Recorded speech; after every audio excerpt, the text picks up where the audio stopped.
I'm so in love with you. Whatever you want to do is all right with me. 'Cause you Bonjour.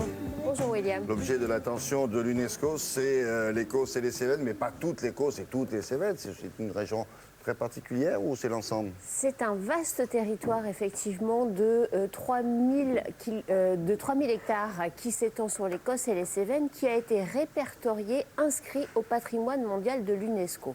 Ce qui est intéressant dans cette inscription, vous allez comprendre tout de suite, la semaine dernière c'était la fin du salon de l'agriculture, on a beaucoup parlé évidemment des métiers différents des agriculteurs. Et bien cette inscription au patrimoine mondial de l'UNESCO, elle englobe la nature exceptionnelle de ces sites, une nature très particulière, très variée, mais elle englobe aussi, et c'est ça qui a été reconnu par l'UNESCO, toute l'activité agro-pastorale de cette région. L'UNESCO a considéré que dans cette région, il y avait une agriculture particulière, qui est l'agriculture extensive de brebis, qui mérite d'être retenu comme caractère exceptionnel dans un but unique, parce que l'UNESCO, c'est ça, quand elle inscrit un patrimoine quand elle inscrit quelque chose à son patrimoine, l'objectif, c'est de faire en sorte de protéger ce patrimoine, d'être capable aussi de le transmettre. Et donc, c'est la manière dont les agriculteurs ont façonné cette nature et vivent en harmonie avec cette nature très particulière des Causses et des Cévennes, et aussi grâce à leurs animaux, les brebis, ces troupeaux de brebis qui vont paître en fait sur des centaines et des centaines d'hectares, qui nettoient, qui entretiennent. Et il y a aussi tout le patrimoine qui a été construit en lien avec ces brebis qui a été reconnu par l'UNESCO. Ça, c'est quelque chose de très particulier, spécifique aussi au bassin méditerranéen. Évidemment, nous nous sommes rendus sur place à la rencontre notamment d'un berger, vous allez voir, dans un site exceptionnel.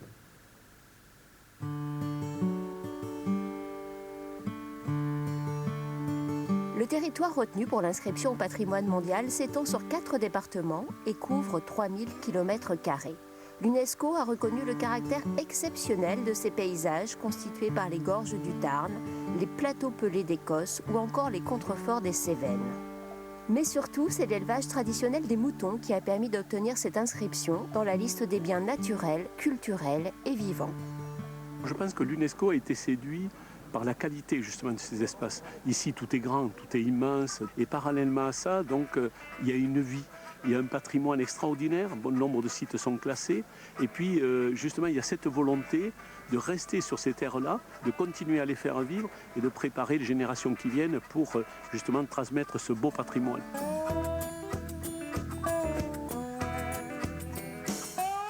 En inscrivant les Causses et les Cévennes sur sa précieuse liste du patrimoine mondial, l'UNESCO a souhaité sauvegarder la pratique agro-pastorale de cette région. Ce n'est donc pas seulement la beauté de ces paysages qui a été prise en compte, c'est également la culture des bergers.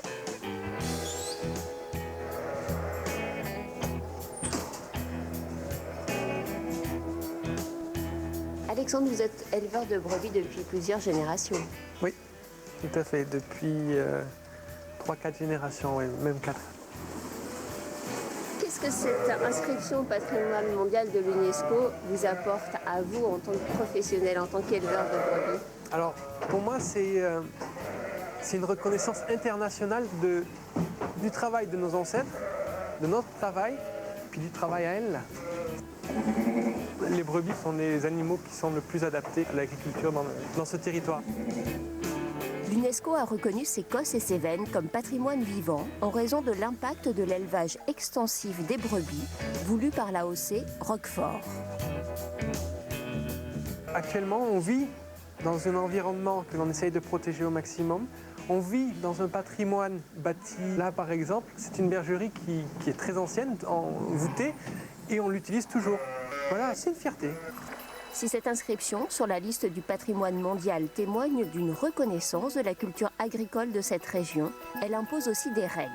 Ces paysages naturels et la culture agro-pastorale devront être préservés pour que ce territoire puisse continuer à prétendre appartenir au patrimoine mondial. Ça doit être bien les balades sur les gorges du Tarn, même en cette saison, Ah, peut-être, c'est c'est calme. formidable, c'est un endroit magique, c'est magnifique. Qu'est-ce que vous avez les brebis là? Pourquoi elles tournaient en rond? Bah, elles avaient un petit peu peur de notre caméra et de toute l'équipe de tournage parce que c'était pour pas elles l'habitude de vous voir. un environnement tout à fait nouveau et très perturbant. Donc vraiment, ce qui a été reconnu, c'est ce travail, c'est l'impact en fait de l'homme sur la nature. Pour une fois, on se dit que ça a quelque chose de positif. Ça permet aussi de garder une activité économique et sociale dans ces régions où, à part l'élevage de brebis, il n'y a pas beaucoup d'activités économiques. Je vous rappelle que c'est dans cette région qu'on fabrique le fameux Roquefort, bien sûr. Très bien, merci Natacha. À tout